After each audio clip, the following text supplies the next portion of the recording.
নমস্কার, দেখছেন চারটে চারদিক। আপনাদের সঙ্গে রয়েছি আমি ঋষিকেশ। শুরুতেই যে খবরের দিকে নজর রাখবো, সিউড়িতে আগ্নেয়াস্ত্র হাতে গ্রামে প্রবেশ দুই যুবকের। গ্রামবাসীদের গণপিটুনিতে হাসপাতালে ভর্তি দুই যুবক। যে ছবি আপনারা দেখতে পাচ্ছেন, ঘটনার পরেই গ্রামে দুপক্ষের মধ্যে মারামারি, পুলিশকে ঘিরে বিক্ষোভ। যে ছবি দেখতে পাচ্ছেন, পুলিশ ঘটনাস্থলে যায়, সেখানে পুলিশকে ঘিরে বিক্ষোভ দেখানো হয় এবং পুলিশও আক্রান্ত হয়েছে বলে জানা যাচ্ছে।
প্রতিনিধি ঋতুবাস চট্টোপাধ্যায় রয়েছেন আমার সঙ্গে। ঋতুবাস, কি নিয়ে এই গন্ডগোলের সূত্রপাত? হ্যাঁ, একদমই। দেখো, জমি বিবাদকে কেন্দ্র করে কিন্তু কার্যত আবারও উত্তপ্ত হয়ে উঠলো সিউড়ির এই মল্লিকপুর পঞ্চায়েতের যে মিনিস্ট্রিল গ্রাম, সেই মিনিস্ট্রিল গ্রামে কিন্তু এদিন সকালবেলায় বন্দুক হাতে অর্থাৎ আগ্নেয়াস্ত্র হাতে কিন্তু কয়েকজন দুষ্কৃতী হানা দেয় এবং প্রথমে একটি শূন্যে গুলি চালায়। তারপরে গ্রামবাসীদের ভয় দেখানোর চেষ্টা করে। এরপরেই কিন্তু গ্রামবাসীরা সেই যে দুষ্কৃতীরা ছিলেন তাদেরকে, সেই যুবকদেরকে কিন্তু ধরে ফেলেন এবং ধরে ফেলার পরে কিন্তু তারা দড়ি দিয়ে যুবকদেরকে বেঁধে রেখে মারধর করেন। ফলে সিউড়ি থানার পুলিশ দিয়ে কিন্তু তাদের হাতে তুলে দেওয়া, তাদেরকে কিন্তু সিউড়ি থানার পুলিশের হাতে তুলে দেওয়া হয়। এছাড়াও সিউড়ি থানার পুলিশ যখন ঘটনাস্থলে পৌঁছায় তখনই কিন্তু এলাকার যে তৃণমূল নেতা বাবু আনসারি, তাকেও কিন্তু পুলিশ আটক করার চেষ্টা করে এবং যখন পুলিশ এই বাবু আনসারিকে আটক করার চেষ্টা করে তখনই কিন্তু দেখা যায় যে স্থানীয় গ্রামবাসীরা বা বাবু আনসারির যারা সাঙ্গপাঙ্গ আছে তারা কিন্তু বাবু আনসারিকে পুলিশের হাত থেকে কার্যত ছিনিয়ে নিয়ে চলে যায়। এরপরে কিন্তু কার্যত উত্তপ্ত হয়ে ওঠে, পুলিশ কিন্তু লাঠিচার্জ করে এবং তার মধ্যেও আরো একটা যে জিনিস, সিউড়ি থানার আইসি সঞ্চয়ন ব্যানার্জির কলার ধরতেও দেখা যায় বাবু আনসারির এক অনুগামীকে। এরপরে কিন্তু পুলিশ লাঠিচার্জ করে বিক্ষোভ হটাতে। তারপরে কিন্তু একাধিক জনকে আটক করা হয়েছে। এখনো পর্যন্ত যা পুলিশ সূত্রে খবর, প্রায় 10 জনকে কিন্তু, মহিলা পুরুষ সহ 10 জনকে এখনো পর্যন্ত আটক করা হয়েছে। তাদের মধ্যে রয়েছেন 2 জন দুষ্কৃতী, অর্থাৎ যারা আগ্নেয়াস্ত্র হাতে গ্রামে হানা দিয়েছিলেন এবং প্রায় 3টি আগ্নেয়াস্ত্র বাজেয়াপ্ত করেছে পুলিশ। এর পাশাপাশি বেশ কয়েক রাউন্ড কার্তুজও কিন্তু বাজেয়াপ্ত করেছে পুলিশ। আমরা যেটা জানতে পারছি, জেলা পুলিশ সুপারের সঙ্গে কথা হয়েছিল, জেলা পুলিশ সুপার যেটা জানিয়েছেন যে এখনো পর্যন্ত এই রেড চলবে এবং যারা যারা অভিযুক্ত রয়েছে তাদেরকে কিন্তু গ্রেপ্তার করা হবে। আর এই যে ঘটনা, এই ঘটনার জন্য স্বাভাবিকভাবে এলাকায় চাঞ্চল্য ছড়ায়। ইতিমধ্যেই পরিস্থিতি নিয়ন্ত্রণে আনতে কিন্তু বিশাল পুলিশ বাহিনী মোতায়েন করা হয়েছে এলাকায়। গ্রাম কিন্তু এখন কার্যত খাঁ খাঁ করছে। আর এই যে ঘটনা, এই ঘটনা কিন্তু স্বাভাবিকভাবেই আবারও একবার প্রশ্ন চিহ্ন তুলে দিচ্ছে, তবে কি বারুদের স্তূপে বীরভূম, যেটা বিরোধীরা বারবার অভিযোগ করে আসছে, অর্থাৎ বোমা থেকে বারুদ। আগ্নেয়াস্ত্র এত সহজলভ্য হয়ে যাচ্ছে কি করে? কোথা থেকে পাচ্ছে মানুষ এত এত দ্রুত এত আগ্নেয়াস্ত্র? একদমই। দেখো, এর আগে কিন্তু যখন ফিরহাদ হাকিম সিউড়ি এসেছিলেন তখন তিনি কিন্তু বলেছিলেন যে ঝাড়খণ্ড থেকে এই আগ্নেয়াস্ত্র জেলায় ঢুকছে। যদিও কোথায় থেকে এই আগ্নেয়াস্ত্র আসছে তা কিন্তু এখনো পর্যন্ত ধরা যাচ্ছে না বা ধরতে পারেনি পুলিশ, যার কারণেই কিন্তু বারংবার আমরা দেখতে পাচ্ছি মাসে 30 দিনের মধ্যে অন্তত 20 দিন এই বোমা, বারুদ, আগ্নেয়াস্ত্র, কার্তুজ এসব কিন্তু উদ্ধার বীরভূম জেলা জুড়ে লেগে রয়েছে। অর্থাৎ কোথায় মূল স্রোত, কোথায় থেকে এই আগ্নেয়াস্ত্র আসছে তা কিন্তু এখনো পর্যন্ত পুলিশ ধরে উঠতে পারেনি। পুলিশও যার কি জন্য আক্রান্ত হয়েছে? হলে কতজন পুলিশ আক্রান্ত হয়েছে? না, দেখো, কোনো পুলিশ আক্রান্ত হয়নি, তবে এক যুবক, অর্থাৎ এই বাবু আনসারির অনুগামী এক যুবক, সে কিন্তু জেলা আমাদের সিউড়ি থানার আইসি দেবাশিস সঞ্চয়ন ব্যানার্জির কলার ধরেছিলেন। পরে কিন্তু পুলিশ লাঠিচার্জ করে তাকে সরিয়ে দেয় এবং পরে আটকও করা হয় সেই যুবককে। তবে এই ঘটনায় কিন্তু কোনো রকম কোনো পুলিশ আক্রান্ত হয়নি বা আহত কিছু হয়নি। অনেক ধন্যবাদ ঋতুভাস। কথা বলছিলাম প্রতিনিধি ঋতুভাস চট্টোপাধ্যায়ের সঙ্গে। সিউড়িতে আগ্নেয়াস্ত্র হাতে গ্রামে প্রবেশ দুই যুবকের, মূলত জমি বিবাদকে কেন্দ্র করে এই গন্ডগোল। বেশ কয়েকজনকে গ্রেপ্তার করা হয়েছে। গ্রামবাসীদের গণপিটুনিতে হাসপাতালে ভর্তি দুই যুবক। উদ্ধার হয়েছে আগ্নেয়াস্ত্র। পুলিশ এবং পুলিশ গেলে সেখানে পুলিশকে ঘিরে বিক্ষোভ দেখানো হয়। পুলিশকে ঘিরে বিক্ষোভ দেখাতে গিয়ে পুলিশও পাল্টা লাঠিচার্জ করে। বেশ কয়েকজন জখম হয়েছে, কয়েকজনকে আটকও করেছে পুলিশ।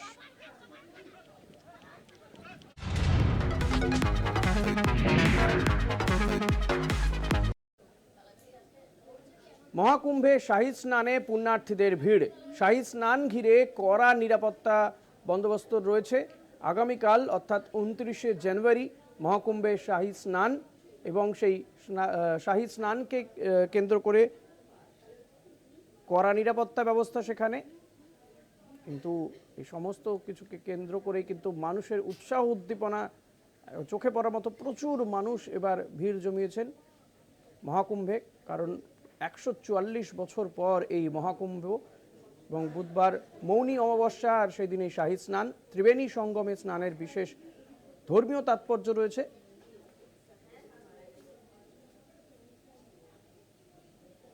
এ নিয়ে আমরা কথা বলবো সরাসরি প্রয়াগরাজ থেকে রয়েছেন আমাদের সঙ্গে অনির্বাণ ব্যানার্জি। অনির্বাণ দা, যেটা জানতে চাইবো, আগামীকাল শাহী স্নান, কি অবস্থা মহাকুম্ভের? দেখো, আগামীকাল 29 তারিখ মৌনী অমাবস্যার তিথিতে যে শাহী স্নান হবে, পুণ্য স্নান হবে, তাকে কেন্দ্র করে আজকে ভিড়ে ভিড়ে ছেয়ে গিয়েছে গোটা প্রয়াগরাজ। আমরা যে ছবি পাঠিয়েছি সেখানে দেখা যাচ্ছে, আমরাও দেখতে পাচ্ছি যে বিভিন্ন মানুষের ছোট ছোট দল নিজেদেরকে দড়ি দিয়ে বেঁধে নিয়ে এগিয়ে চলেছে স্নানঘাটের দিকে, যাতে তারা কোনোভাবেই হারিয়ে না যায়, বিচ্ছিন্ন না হয়ে যায়।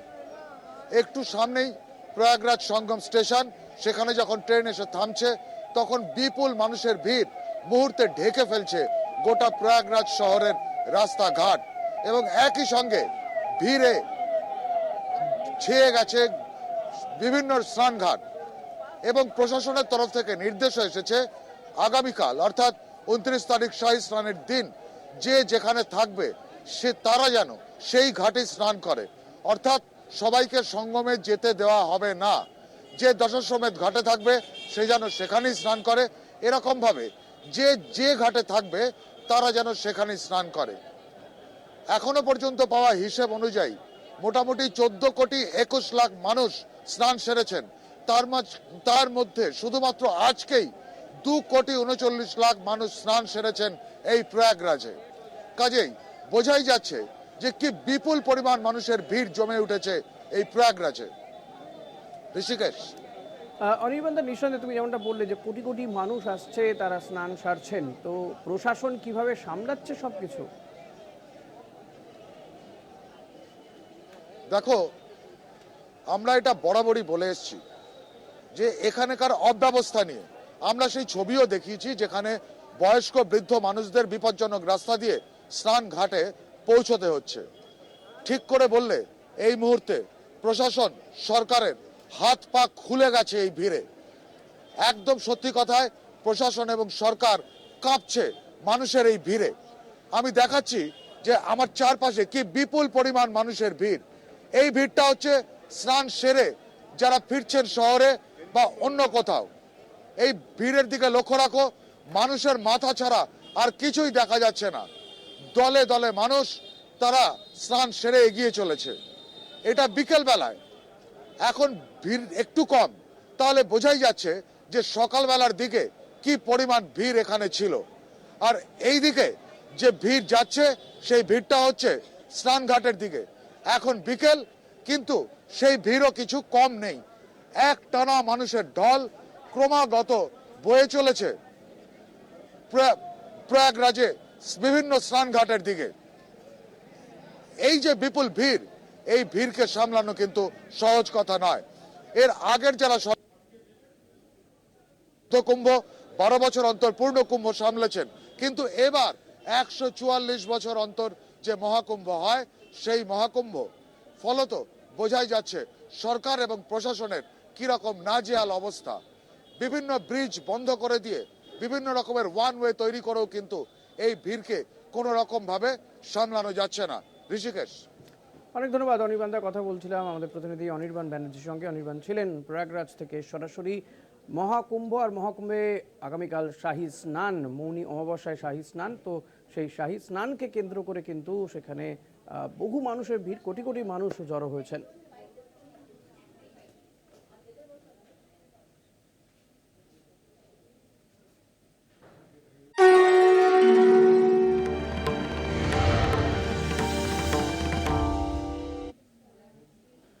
এই মুহূর্তে সরাসরি চলে যাব বইমেলায়। সেই বইমেলা উদ্বোধনে মুখ্যমন্ত্রী মমতা বন্দ্যোপাধ্যায়।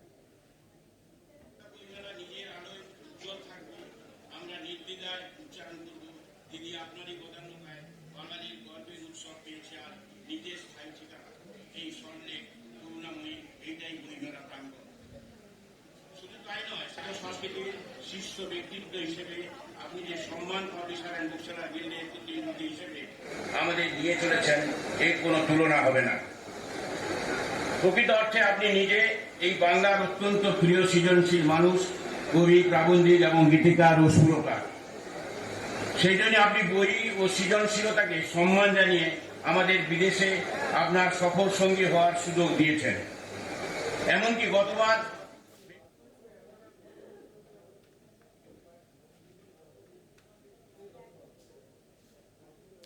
স্কুলের গেটে তালা দিয়ে বিক্ষোভ অভিভাবকদের। ছাত্রীদের ভর্তি না নেওয়ার অভিযোগ স্কুলের বিরুদ্ধে। ঘটনায় তালাবন্দি হয়ে পড়েন শিক্ষক সহ স্কুলের পড়ুয়ারাও। মালদার ঘটনা এটি। স্কুলের গেটে তালা দিয়ে বিক্ষোভ দেখান অভিভাবকরা। ছাত্রীদের ভর্তি নেওয়া হচ্ছিল না, এমনটাই অভিযোগ স্কুলের বিরুদ্ধে। এবং খুব স্বাভাবিকভাবেই স্কুলের গেটে তালা ঝুলিয়ে দেওয়াতে শিক্ষকরা এবং যারা পড়ুয়ারা ছিল তারা স্কুলে বন্দী হয়ে পড়ে। শিক্ষক সহ স্কুলের পড়ুয়ারা তালাবন্দী হয়ে পড়েন। মালদার ঘটনা এটি।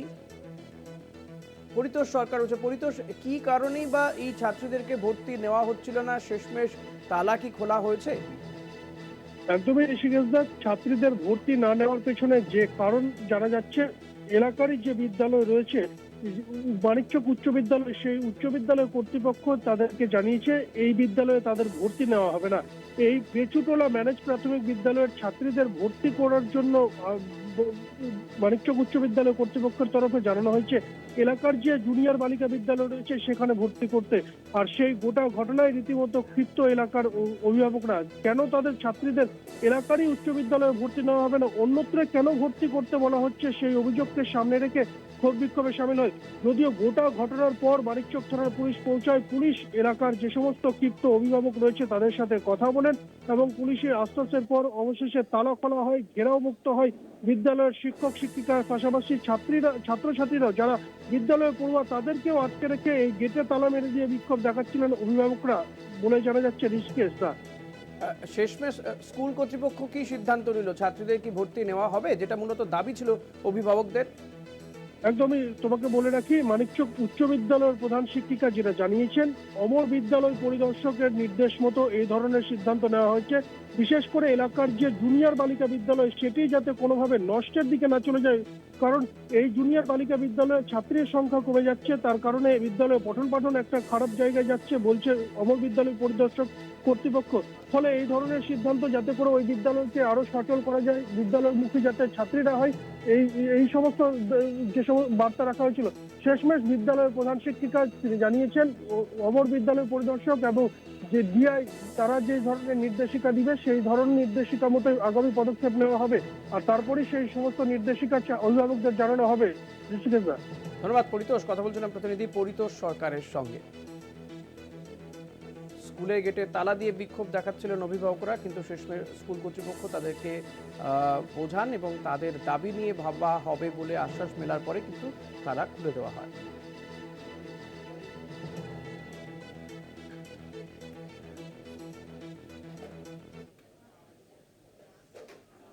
সময় এখন ছোট্ট একটা বিরতির, ফিরছি বিরতির পর, সঙ্গে থাকবেন। ফের উত্তরপ্রদেশে ধর্মীয় উৎসবে বিপত্তি। বাগপাতে কাঠের স্টেজ ভেঙে মৃত 7, আহত একাধিক। নির্বাণা লাড্ডু মহোৎসবে জমায়েত ঘিরে বিপত্তি। ধর্মগুরু, পুলিশ কর্মী সহ আহত বহু পুণ্যার্থী।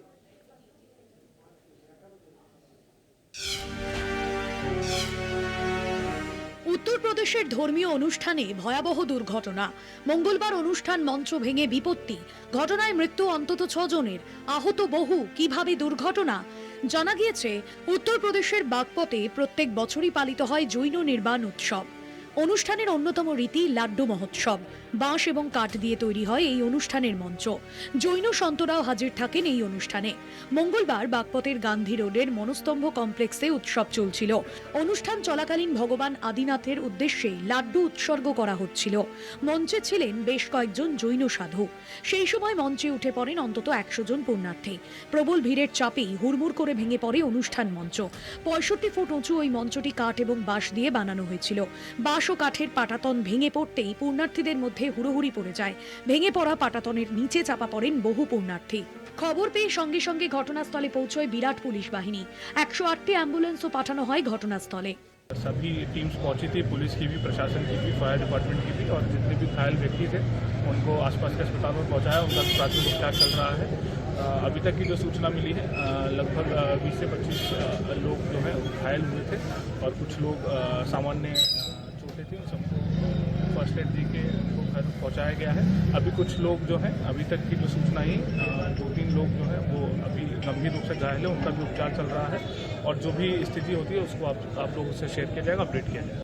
ইতিমধ্যে যাদের উদ্ধার করা হয়েছে তাদের স্থানীয় হাসপাতালে ভর্তি করানো হয়েছে। জোর কদমে চলছে উদ্ধার কাজ। গোটা ঘটনা নিয়ে উদ্বেগ প্রকাশ করেছেন যোগী আদিত্যনাথ। আহতদের চিকিৎসার জন্য প্রয়োজনীয় বন্দোবস্ত করতে বলা হয়েছে। এই ঘটনা মনে করিয়ে দিচ্ছে গত বছর হাতরাসে এক ধর্মীয় অনুষ্ঠানে পদপিষ্ট হয়ে একাধিক পুণ্যার্থীর মৃত্যুর ঘটনা। কলকাতা টিভি। এবার কেজরিওয়ালের হয়ে ভোটের আবেদন করলেন অসমের প্রাক্তন সাংসদ। ভোটের আবেদন করলেন মৌলানা বদরুদ্দিন আজমল। দেশের সাম্প্রতিক পরিস্থিতি যথেষ্ট খারাপ বলে দাবি করে অসাম্প্রদায়িক ভোট আপের জন্য দাবি করেন আজমল। রোহিঙ্গাদের পক্ষে দেশ বিরোধী কথা বলার জন্য বিতর্কিত এই প্রাক্তন সাংসদ। तमाम दिल्ली के सेकुलर वोटरों से गुजारिश करता हूं कि मेहरबानी करके हालात बहुत मुल्क के हालात खराब होते जा रहे हैं, हो चुके हैं, इसलिए सेकुलर वोटों को बांटने न दें, बंटने भी न दें और अपने सारे वोट न हो सके मुमकिन जमा के आम आदमी के पार्टी को दीजिए और केजरीवाल साहब को फिर से हुकूमत बनाने के मौका दीजिए। इंशाअल्लाह उनके पिछले दिनों के जो काम है वो लोगों ने बहुत सराहा है। 2 मरतबा जिता चुके हैं, इस मरतबा भी उनको जिताइए और वो चीफ मिनिस्टर बन के आपकी खिदमत कर सकें। আগামী বছর রাজ্য বিধানসভার ভোটে সব আসনই সমান গুরুত্ব দিতে হবে, সেই লক্ষ্য নিয়েই দলকে 294 কেন্দ্রে জেতানোর পরিকল্পনা নিতে নির্দেশ দিয়েছেন তৃণমূল নেত্রী মুখ্যমন্ত্রী মমতা বন্দ্যোপাধ্যায়। লক্ষ্য পূরণে প্রার্থী বাছাই থেকে বুথ সংগঠন ও নেতৃত্বের ঝাড়াই পোছাই শুরু হয়েছে। তৃণমূলের শীর্ষস্তরের নজরদারিতে শুরু হয়েছে বিধায়কদের কাজের মূল্যায়নও। রাজ্যের সব আসনে তিনিই প্রার্থী। নির্বাচক মণ্ডলীর কাছে মমতা বন্দ্যোপাধ্যায়ের এই বার্তায় কতটা কার্যকর তা 2016 ও 2021 সালের বিধানসভা ভোটের ফলাফলেই প্রমাণিত। বিশেষ করে গত বিধানসভা অষ্টাদশ লোকসভা নির্বাচনে তৃণমূলের সাফল্যের ধারাবাহিকতা যে অটুট তা বোঝা গিয়েছে একাধিক দফার বিধানসভা উপনির্বাচনে। উত্তরবঙ্গের জেলাগুলিতে বিজেপির যেটুকু শক্তি ছিল গত লোকসভা ও একাধিক বিধানসভা ভোটে তাতেও ধস নামাতে সক্ষম হয়েছে তৃণমূল। বাকি দুই বিরোধী কংগ্রেস ও বামেদের অবক্ষয় অব্যাহত। ফলে বিজেপির সঙ্গে সরাসরি লড়াইয়ে তৃণমূলের একচ্ছত্র আধিপত্য ইতিমধ্যেই প্রতিষ্ঠিত। জনমানুষের তৃণমূলের প্রতি বেড়ে চলা আস্থার সঙ্গে সঙ্গতি রেখেই মমতা চান রাজ্যের 294 আসনে জয়ের লক্ষ্যে দলকে তৈরি রাখতে। তাই জয়ের সম্ভাবনা বিচার করে আসন বাছাই নয়, সব আসন জেতার মতো সাংগঠনিক বন্দোবস্ত করার নির্দেশও দেওয়া হবে। তাই প্রার্থী বাছাইয়ের ক্ষেত্রে প্রথম থেকেই সতর্ক তৃণমূলের রাজ্য নেতৃত্ব। একই সঙ্গে প্রার্থীদের ভাবমূর্তি, কর্মক্ষমতা, সংগঠনের প্রতি আনুগত্য বিচার করা হবে।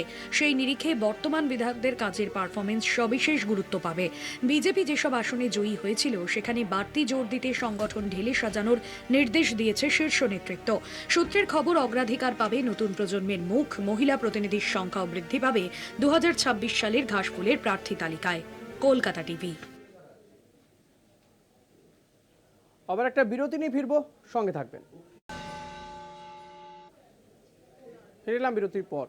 5 বছর পর ফের শুরু হচ্ছে কৈলাস মানস সরোবর যাত্রা। চালু হচ্ছে ভারত চীন সরাসরি উড়ানো। বিদেশ মন্ত্রকের সচিব বিক্রম মিশ্রির চীন সফরে বরফ গড়ল। কোভিডের পর থেকেই বন্ধ ছিল কৈলাস মানস সরোবর যাত্রা ও সরাসরি বিমান পরিষেবা।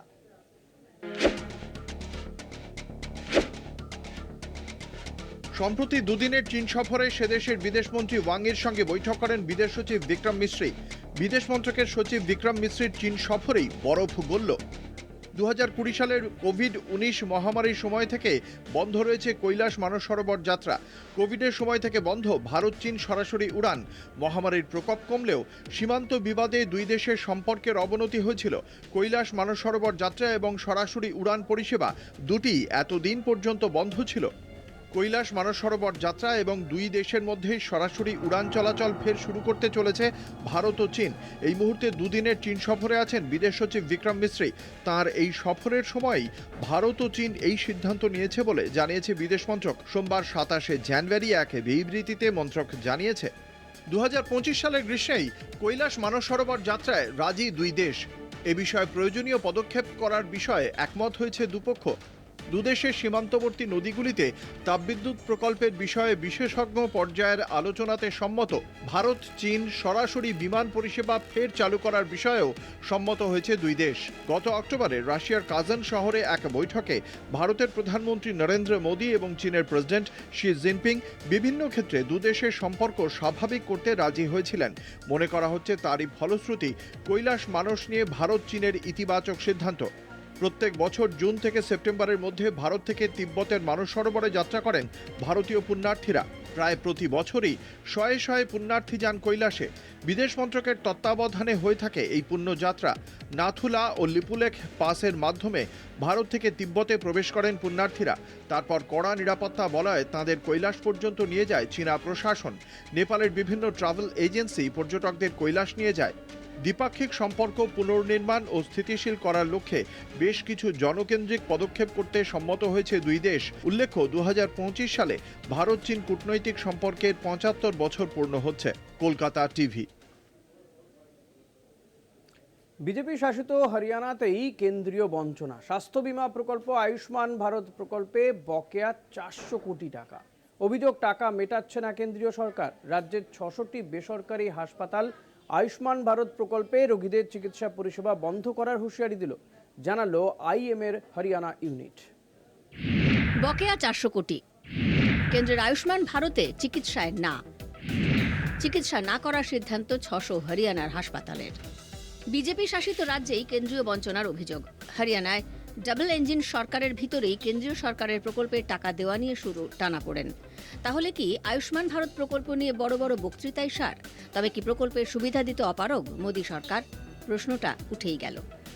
ইন্ডিয়ান মেডিকেল অ্যাসোসিয়েশন হরিয়ানা শাখা জানিয়েছে, মাসের পর মাস বিল বকেয়া থাকায় হাসপাতালগুলির পক্ষে পরিষেবা চালানো সম্ভব হচ্ছে না। বকেয়া অর্থ প্রদান না করা হলে 3রা ফেব্রুয়ারি থেকে আয়ুষ্মান ভারত প্রকল্পের অধীনে রোগী পরিষেবা বন্ধ করা হবে। হুঁশিয়ারি 600 বেসরকারি হাসপাতালগুলির। এর ফলে রাজ্য জুড়ে রোগীরা সমস্যায় পড়তে চলেছেন। अभी हमारे तकरीबन 650 हॉस्पिटल्स हरियाणा में इस स्कीम के तहत एम्पैनल्ड है। पिछले करीब 2 सालों से हॉस्पिटल्स का जो पेमेंट है वो बहुत ही ज़्यादा अव्यवस्थित और इरेटिक है। समय पर हॉस्पिटल्स को पेमेंट नहीं मिल रहा है। अभी हाल फिलहाल भी करीब 450 करोड़ रुपए की देनदारी सरकार को हॉस्पिटल्स के देने हैं। अगर अस्पतालों को पैसा नहीं मिलेगा तो निश्चित रूप से आप समझ सकते हैं कि उनको अपनी अस्पताल में सेवाएं देना बहुत मुश्किल होता है, लेकिन हमारी भी कुछ सीमाएं हैं। तो इसलिए हमें सरकार को हमने नोटिस दिया है कि भाई हम 3 तारीख से हमारे जो आयुष्मान हॉस्पिटल की जो आयुष्मान स्कीम के तहत जो हॉस्पिटल सेवाएं दे रहे हैं वो शायद आगे काम करने में असमर्थ होंगे जब तक कि उनके पूरे पेमेंट्स ना मिल जाएं। হরিয়ানার প্রায় ১৩০০টি হাসপাতালে আয়ুষ্মান প্রকল্পের সুবিধা রয়েছে। এর মধ্যে গুরুগ্রামের ৬০টি বেসরকারি হাসপাতাল সহ মোট বেসরকারি হাসপাতাল রয়েছে ৬০০টি। গোটা হরিয়ানায় এই স্বাস্থ্য বীমার গ্রাহক সংখ্যা ১.২ কোটি। উল্লেখ্য ২০১৮ সালে এই স্বাস্থ্য বীমা প্রকল্প চালু করেছিল কেন্দ্রের নরেন্দ্র মোদী সরকার। আয়ুষ্মান ভারত প্রকল্পের ২ বছর আগে বাংলার স্বাস্থ্যসাথী প্রকল্প শুরু করেছেন এ রাজ্যের মুখ্যমন্ত্রী মমতা বন্দ্যোপাধ্যায়। স্বাস্থ্যসাথী কার্ড দেওয়ার ক্ষেত্রে আর্থিক ভেদাভেদও নেই। দারিদ্র্য সীমার নিচে ও উপরে থাকা পরিবার সবাই এই প্রকল্পের সুবিধা পান। তবে কেন্দ্রের আয়ুষ্মান ভারত প্রকল্প বাংলায় বাস্তবায়িত হয়নি। তা নিয়ে কেন্দ্র রাজ্য সংঘাত নতুন নয়। এই আবহে এবার হরিয়ানায় স্বাস্থ্য পরিষেবা বন্ধের হুঁশিয়ারি আরও বিতর্ক বাড়ালো। কলকাতা টিভি। দ্বিতীয়বারের জন্য আমেরিকার প্রেসিডেন্ট হিসেবে শপথ নিয়েছেন ডোনাল্ড ট্রাম্প। প্রেসিডেন্টের কুর্সিতে বসার 1 সপ্তাহ পরেই ট্রাম্পের সঙ্গে ফোনে কথা বললেন ভারতের প্রধানমন্ত্রী নরেন্দ্র মোদী। ভারত আমেরিকা সম্পর্কের উন্নতি নিয়ে 2 রাষ্ট্রপ্রধানের সঙ্গে কথা হয়েছে বলে খবর। আগামী ফেব্রুয়ারিতে 2 রাষ্ট্রপ্রধানের মধ্যে মুখোমুখি বৈঠক হতে পারে। 20 জানুয়ারি মার্কিন মসনদে বসেছেন ডোনাল্ড ট্রাম্প। তার শপথ গ্রহণ অনুষ্ঠানে হাজির ছিলেন বিদেশমন্ত্রী এস জয়শঙ্কর। মোদী কেন উপস্থিত হননি সেই নিয়ে প্রশ্ন তুলেছিল বিশেষজ্ঞ মহল। কারণ বরাবরই ট্রাম্পের সঙ্গে বন্ধুত্বপূর্ণ সম্পর্ক মোদীর। এই আবহে ট্রাম্পের শপথ নেওয়ার 1 সপ্তাহ পর মার্কিন বন্ধুকে ফোন করলেন নরেন্দ্র মোদী।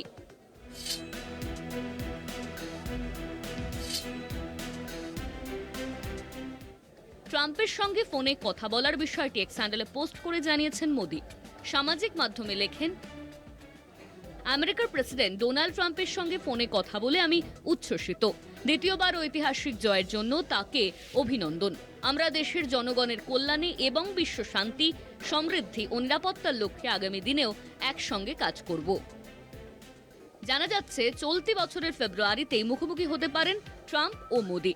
ওয়াশিংটনে তাদের একটি বৈঠকের পরিকল্পনাও রয়েছে। কি আলোচনা হতে পারে বৈঠকে সেদিকে নজর থাকবে সকলের। কারণ মার্কিন প্রশাসনে পালাবদলের পর 2 রাষ্ট্রনেতার মধ্যে আলোচনা অত্যন্ত গুরুত্বপূর্ণ বলেই মনে করছে বিশেষজ্ঞ মহল। জানা যাচ্ছে শুল্ক ইস্যু নিয়ে দুপক্ষের আলোচনা হতে পারে। কারণ গত ডিসেম্বরে ট্রাম্প হুঁশিয়ারি দিয়েছিলেন মার্কিন ডলার ব্যবহার না করলেই ব্রিক্স গোষ্ঠীভুক্ত দেশগুলোর উপর 100% শুল্কের বোঝা চাপিয়ে দেওয়া হবে। এই ব্রিক্স গোষ্ঠীভুক্ত দেশগুলির মধ্যে ভারতও রয়েছে। তাই সেই নিয়ে 2 রাষ্ট্রপ্রধানের মধ্যে কথাও হতে পারে। যদিও ভারত ব্রিক্সের সদস্য হলে ভারতকেও আরও কাছে টানতে তৎপর ট্রাম্প। কারণ ভারত যে এশিয়ার ভরকেন্দ্র, ইতিমধ্যেই সে কথা স্বীকার করে নিয়েছেন ট্রাম্প। কলকাতা টিভি। আমেরিকায় ডোনাল্ড ট্রাম্প মসনদে বসার পরই করোনা নিয়ে চীন বিরোধী দাবি ফের চাগার দিল। সিআইএ এর সাম্প্রতিক রিপোর্টে ট্রাম্পের পুরনো দাবিকেই মান্যতা দেওয়া হলো। দাবি করা হলো করোনা ভাইরাস গবেষণাগারে তৈরি, প্রাকৃতিক উপায়ে সৃষ্ট নয়।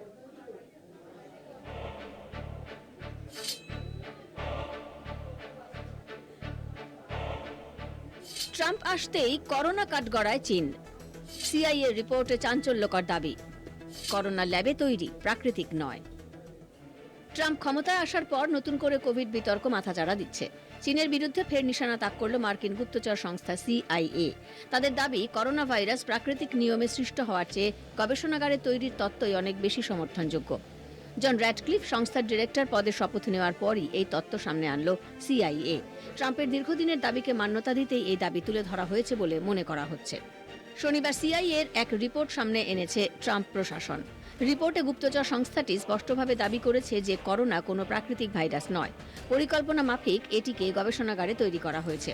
বিশ্বস্ত সূত্রে জানা গিয়েছে জো বাইডেনের সময়েই সিআইএ প্রধানের নির্দেশে এই রিপোর্ট তৈরি হয়, যদিও বাইডেন সরকার তা প্রকাশ করেনি। ট্রাম্প ক্ষমতায় আসতেই চীনকে চাপে ফেলতে রিপোর্ট প্রকাশ করা হয়েছে। আগে আমেরিকা দাবি করে হয় প্রাকৃতিকভাবে নয়তো গবেষণাগারে এই ভাইরাস তৈরি হতে পারে, তবে চীন না চাইলে এই তথ্য সামনে আসবে না বলে দাবি করা হয়। 2019 সালের শেষে চীন থেকে সারা দুনিয়ায় ছড়িয়ে পড়ে মারণ কোভিড-19। এই রোগের প্রকোপে বিশ্বজুড়ে 70 লক্ষেরও বেশি মানুষের মৃত্যু হয়। এ রোগের প্রভাব সবচেয়ে বেশি পড়ে আমেরিকায়। লক্ষাধিক মানুষের মৃত্যু হয় সে দেশে।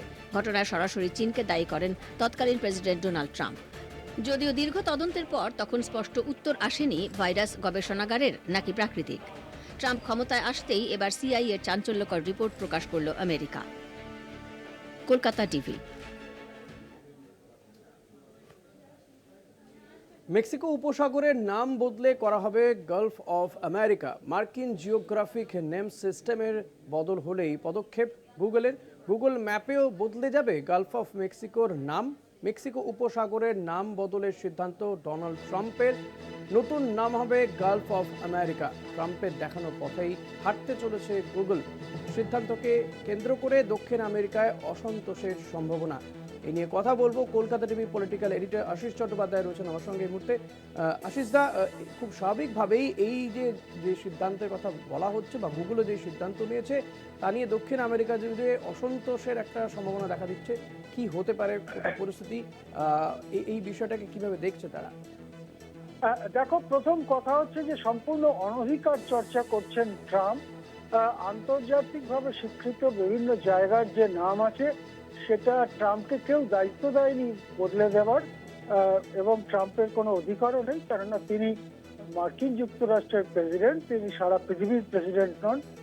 আমরা ম্যাপ দেখাচ্ছি কলকাতা টিভির পর্দায়, এবং সেখানে দেখা যাচ্ছে যে এই যে উপসাগরটি নিয়ে কথা হচ্ছে সেই উপসাগর তার বেশিরভাগ অংশ জুড়ে মেক্সিকো নামে দেশটি রয়েছে এবং খানিকটা অংশ জুড়ে ইউনাইটেড স্টেটস অফ আমেরিকা বা ট্রাম্প যে দেশের প্রেসিডেন্ট সেই দেশ রয়েছে। যেহেতু মার্কিন যুক্তরাষ্ট্র আজকের ধরনে আজকের রূপে আসবার অনেক আগের থেকে মেক্সিকোয় সভ্যতা ছিল, মেক্সিকো একটি দেশ ছিল, এবং সেই জন্যই ওই উপসাগরটিতে এসে মেক্সিকো এবং এই মার্কিন যুক্তরাষ্ট্রের বর্তমান ভৌগোলিক এলাকায় জাহাজে করে অভিযাত্রীরা এসে ঢুকতেন। সেই জন্য মেক্সিকোর নামে ওটা দীর্ঘদিন ধরেই গালফ অফ মেক্সিকো বা মেক্সিকো উপসাগর বলা হয়। সেটা একতরফা ভাবে ট্রাম্প বদলে যদি দিতে চান এবং সেই কথা মেনে যদি গুগলের মতো একটি সংস্থা যারা সারা পৃথিবীতে ইন্টারনেট এবং নানা সামাজিক মাধ্যম সরবরাহ করে তারাও যদি ট্রাম্পের বাধ্য ছাত্র হয়ে যান, তাহলে কিন্তু গোটা পৃথিবীতে যে আন্তর্জাতিক ব্যবস্থা এতকাল ধরে গড়ে উঠেছে তাতে বড় বিপর্যয় দেখা দিতে পারে। আমি উদাহরণ হিসেবে বলতে পারি, আমাদের কলকাতা টিভির পর্দায় দেখানো হচ্ছে যে বঙ্গোপসাগর, বে অফ বেঙ্গল। এই বে অফ বেঙ্গলে দেখা যাবে যে বাংলা যেমন রয়েছে কিছুটা অংশে, তেমনি দক্ষিণ ভারতের অন্যান্য রাজ্যও রয়েছে, তামিলনাড়ু, অন্ধ্রপ্রদেশ। এখন অন্ধ্রপ্রদেশে দাবি উঠতে পারে ওটা বে অফ অন্ধ্রপ্রদেশ করা হোক বা বে অফ তামিলনাড়ু করা হোক। বে অফ বেঙ্গলেরই অপর দিকে রয়েছে মায়ানমারের মতো দেশ, থাইল্যান্ডের মতো দেশ, সেগুলো পুরো দেশ। আর বাংলা এখন তো মানে পশ্চিম বাংলা একটা প্রদেশ, বাংলাদেশ অবশ্য একটা পুরো দেশ। সুতরাং মায়ানমার, থাইল্যান্ডও দাবি তুলতে পারে। কিন্তু এতদিন ধরে শত শত বছর ধরে এখানে জাহাজে করে অভিযাত্রীরা এসেছেন, নতুন জায়গা আবিষ্কার করেছেন, সেই জায়গার নামের ভিত্তিতে একটা নাম, এবং সেটা শত শত বছর ধরে শিল্প, সাহিত্য, রাজনৈতিক দলিল সমস্ত কিছুর মধ্যে আছে। কি করে ট্রাম্প সেটা বদলে দিতে পারেন? এবং ট্রাম্প যদিও বা বদলে দেওয়ার কথা বলেন তার দেশের মধ্যে, গুগল সেটা কি করে মেনে নিতে পারে? তাহলে তো এরপর থেকে বলতে হবে যে যত সমাজ মাধ্যম, ফেসবুক, মানে এক্স হ্যান্ডেল, হোয়াটসঅ্যাপ বা যত আছে, ইনস্টাগ্রাম, সমস্তকেই ট্রাম্প চালাবেন, ট্রাম্প চালাবেন, এরকমই বলতে হয়। তাহলে খুবই আশ্চর্যের ব্যাপার। ধন্যবাদ আশিস দা। কথা বলছিলাম কলকাতা টিভি পলিটিক্যাল এডিটর আশিস চট্টোপাধ্যায়ের সঙ্গে।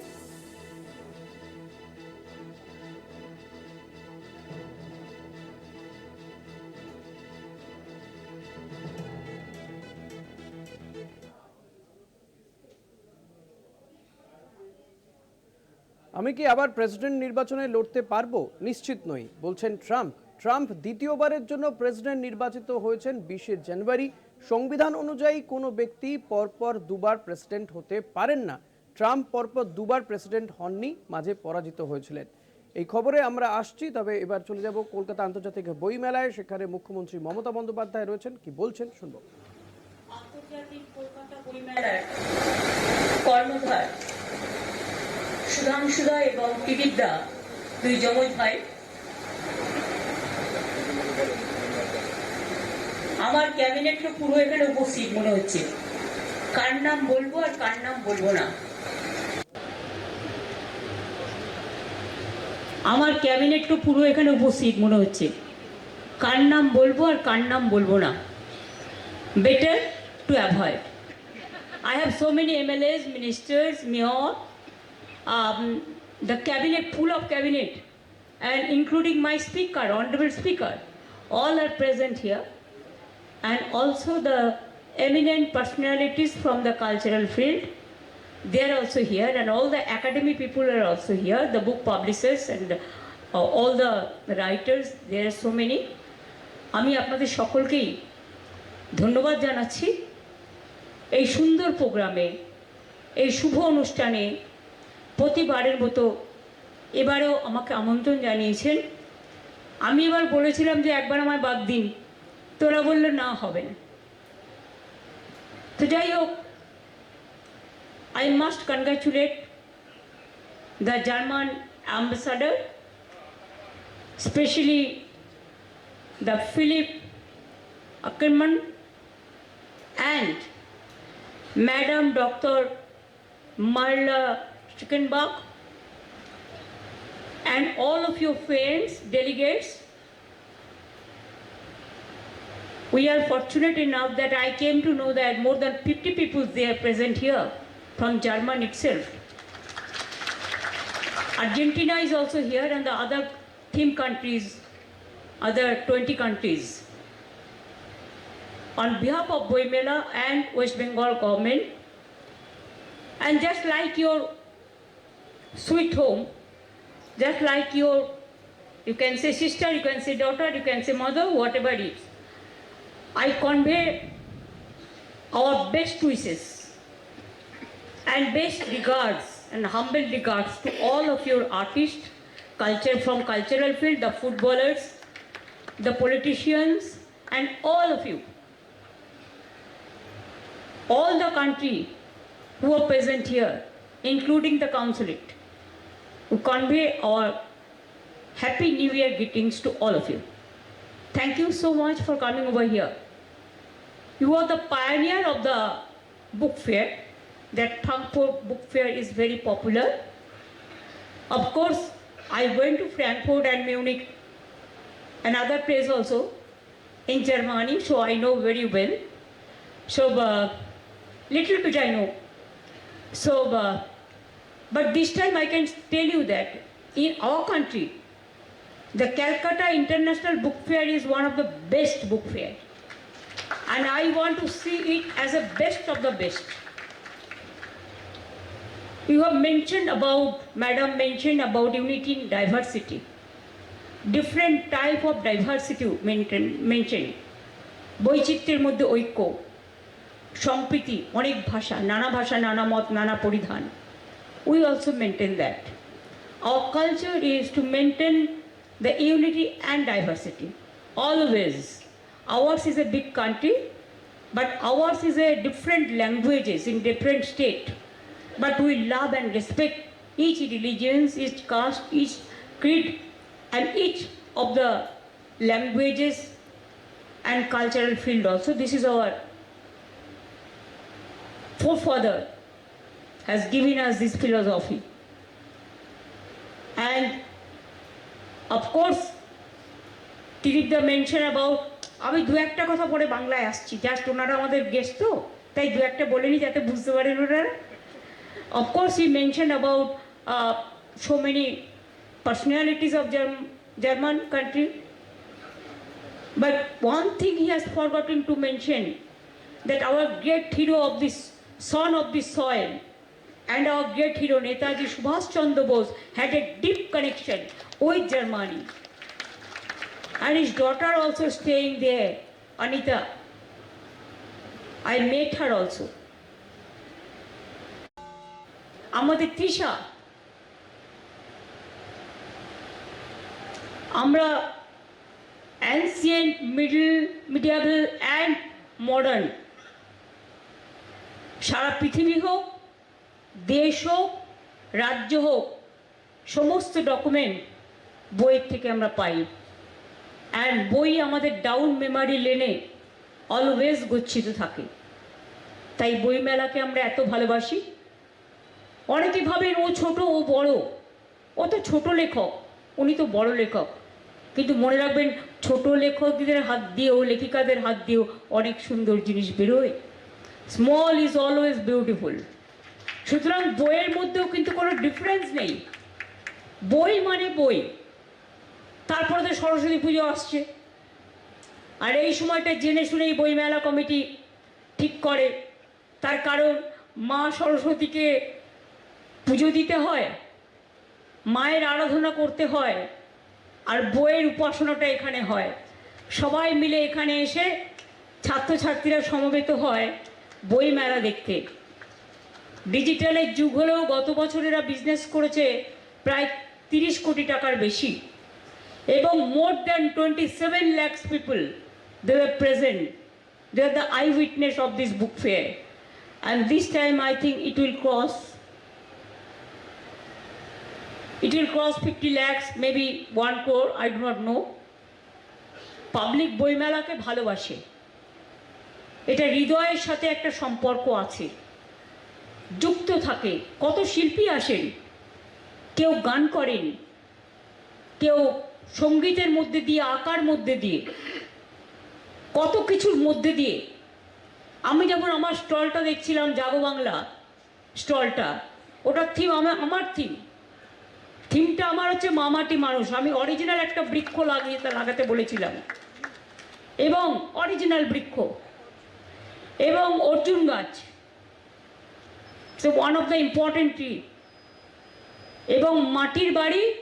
এবং আগে আপনারা দেখেছেন কুলঙ্গির মধ্যে বই থাকতো, মাটির দেওয়ালে দেওয়ালে, মাটির বাড়ির মধ্যে। এই যে আইডিয়াটা আর্টিস্টরা করেছেন, রিয়েলি এক্সেলেন্ট। যে জায়গায় সব কিছুর মিলন হয়, মনে রাখবেন, we should not forget our originality. We must remember always. We are proud of our tradition. We are proud of our history. And we love all over the world the people, because there is no differences. Only the name is different. The title is different. The language is different. The geography is different. The border is different. The culture is different. But humanity unite all of us. We are the human being. And if there is no humanity, nothing is there without humanity. So please be safe and sound always. Always smile with books. বই পড়ুন, বই কিনুন, বই মেলা চলুক। Earlier there was a temporary mela place, but sometimes we are moving around where it is to be done. It was totally uncertain. But nowadays we have given one permanent place, permanent address and permanent residence for book mela prangon. In Bengali it is said that it is a boi mela prangon. So thank you and congratulations, and congrats to all of you. Thanks a lot for inviting me. এবং আমাদের প্রেরণার আশ্রয়, আমাদের আশ্রয়স্থল বেঁচে থাকুক যুগ যুগ ধরে। বটবৃক্ষ যেমন মহিরুও, বই বৃক্ষ তেমনি কিন্তু মহিরুও। আমরা বইকে খুব ভালোবাসি। Let us love book also. Love is not only for the personal relation and all this. Love book, love reading, love writing, and also you have to see the digital world also. That also you cannot ignore. because we are modernized now. So everything we have to do it in a combined manner. Thank you so much, thanks a lot. আপনাদের সকলকে অনেক অনেক ধন্যবাদ, অভিনন্দন বইপ্রেমীদের, লেখক লেখিকাদের, প্রকাশনী সংস্থাদের, অ্যাডমিনিস্ট্রেশনকে, press মিডিয়াকে, সবাইকে। সবাই ভালো থাকুন, সুস্থ থাকুন। এমনকি বাচ্চা ছেলেমেয়েরা যারা গান গাইতে এসছেন তাদেরও সকলকে আমার অনেক ধন্যবাদ। ইয়াং জেনারেশন যেটা আমাদের দীপু এবং এশারা আছেন তাদের প্রতি আমার, অপু এবং এশারা আছেন তাদের সকলকে আমার অনেক অভিনন্দন আগামী দিনের জন্য। Thank you so much. আর আবুল বাশার সাহেব আজকে 2 লক্ষ টাকা অ্যাকাউন্টে বাড়ালো, তার কারণ special prize for 2 lakhs rupees from book fair committee. আমি এটুকু শুধু দেখতে চাই, next future you must try to be best of the best in the world. And German, please convey my congratulations to your footballer also. They are very popular because our people love football like anything. You know, we have so many clubs, very important clubs. When there is a World Cup football or FIFA, you know, FIFA organize some program here also, under 18.